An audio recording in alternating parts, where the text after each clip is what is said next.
The very long return of Brockton Celestial Forge. This is Chapter 5, Part 2, but as a quick recap, our main character's name, Joe, uh, he is in, he has a tinker power called the Celestial Forge that will occasionally grant him abilities from different fictional universes.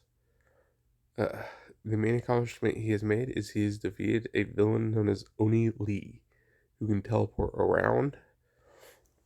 He did this using some healing alchemy for the most part. This worried the group that saw this, the Undersiders, uh, and they're wondering if they're going to have to be able to recruit him like their boss wants them to. Uh, but after defeating Oni Lee, Joe managed to steal a Tinker Tech bomb made by a different Tinkerer. It is very dangerous, and slept in his apartment as opposed to his pocket space because of this. The current issue was there was a limit to what I could pull off with the resources I had available. I could work more efficiently, but the time required to fabricate anything from base components, not even considering the comparatively limited tools available, effectively barred me from anything more advanced. I would need to start hunting down better materials and tools. So far, I'd been able to hold off tinker scavenging, but unless I got another source of materials and equipment soon, that would be my only option. If I could find work as an auto mechanic, even under the table, that would address my financial and supply problems. I did have some concerns about being able to keep my abilities secret. It would have been hard enough with just Black Thumb on display. Combine that with my scientist ability and my intelligence booster, and I would be setting off every tinker alarm they had. Particularly bad seeing as the only place that would hire someone without experience or credentials would be would barely be above a chop shop. Get outed as a tinker in one of those places, and you're headed straight for gang recruitment. Those were problems for later, though. Right now, I had to get to proper training, seeing as I had a boxing lesson with Mr. LeBorn. Mr. LeBorn didn't precisely run the boxing gym, but he was the most respected coach there. He was also a stickler for respect, punctuality, and proper dedication. Thus, I showed up half an hour early for stretches and warm-up.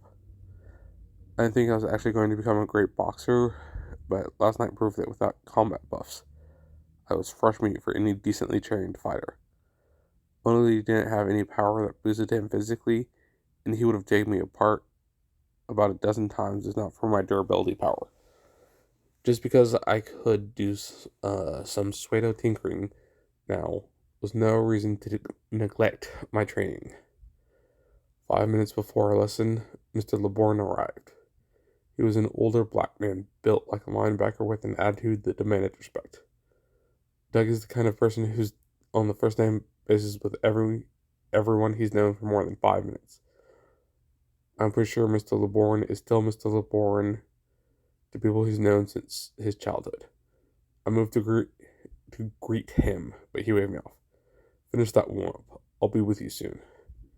It was at that point I noticed the teenage girl trailing behind her with a bored expression on her face. I think it's supposed to be trailing behind him with a bored expression on his face.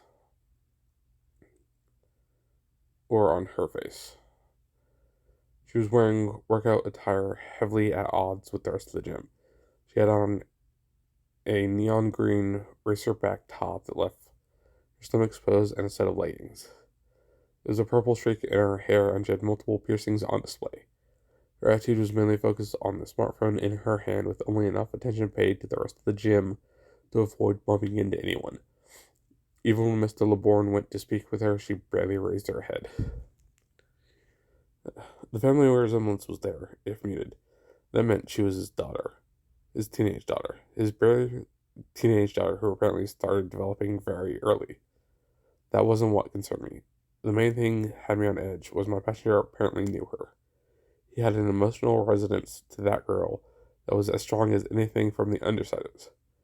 I mean, I could quickly rule out the possibility that she was secretly one of them, not unless there was significant shape-shifting powers at play. Was she secretly a cape? If my passenger could pick out capes and their civilian identities, that was a problem.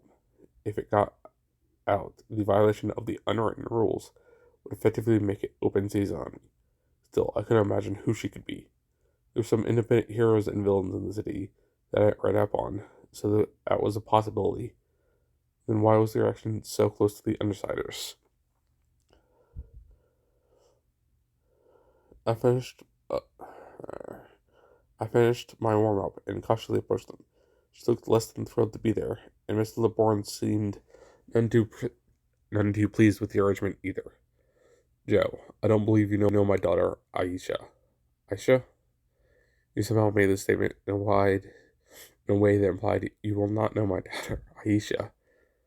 So hard I could almost hear it beneath his words. No, I don't. I didn't leave any room for misinterpretation. I stayed focused on Mr. LeBourne and ignored the highly amused feelings for my passenger. He gave a curt nod. Her brother was going to watch her tonight, but he had a work obligation. She'll be working out here during your class. From the tone of his voice, I honestly felt bad for her brother. From everything I learned, Mr. LeBourne liked order. Mr. LeBourne meshed with the gym like they had been made for each other, while Aisha could not be doing more to stop from fitting in. I mean, her outfit would have maybe worked in one of those upscale mall fitness centers.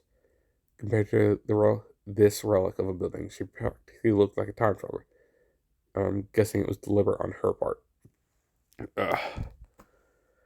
Uh, yeah, I cannot breathe properly right now, if you can't tell. But yeah, I'm finally bringing the series back.